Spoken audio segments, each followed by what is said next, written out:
அன்பானவர்களே, தினம் ஒரு தூதன் மொழியாக உங்களை சந்திப்பதில் பெருமகிழ்ச்சி. இந்த நாளிலே சங்கீதங்களின் புஸ்தகம் 81:6, அவன் தோளை சுமைக்கு விலக்கினேன், அவன் கைகள் கூடைக்கு நீங்கலாக்கப்பட்டது என்று ஆண்டவருடைய வார்த்தை சொல்லுகிறது.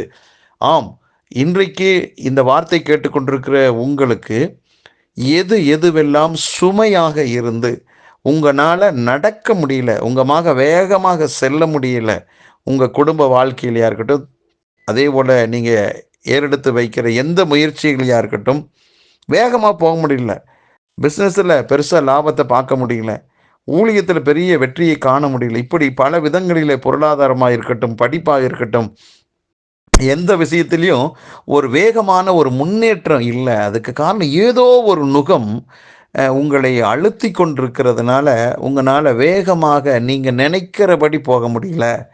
இப்படி இருக்கிற உங்களுக்கும் எனக்கும் கர்த்தர் கொடுக்கிற நல் வார்த்தை என்னன்னா, ஆண்டவர் சொல்றாரு, தோளில் நின்று உன்னுடைய சுமையை நான் அகற்றி விட்டேங்கிறார்.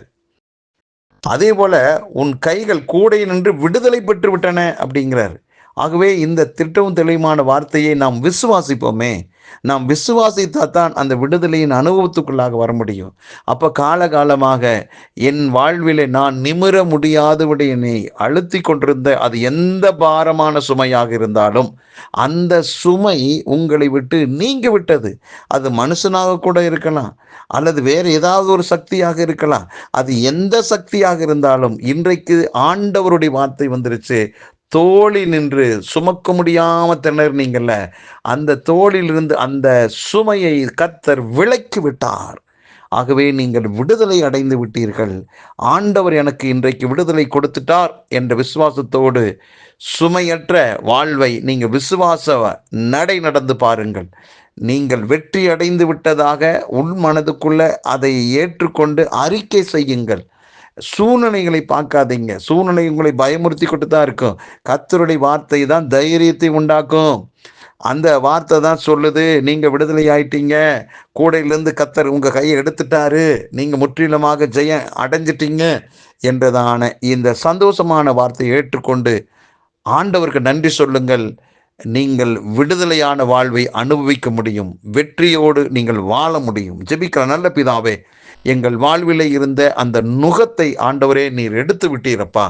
ஆம் ஆண்டவரே, எங்கள் மேலிருந்த அந்த பார சுமைகள் விலகிவிட்டது.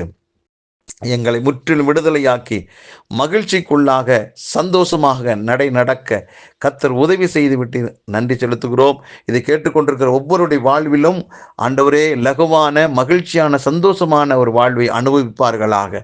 நன்மை உண்டாவதாக, விடுதலை உண்டாவதாக. ஆண்டவரே, இதுவரை பார்த்திராத சந்தோஷத்தை அனுபவிப்பார்களாக.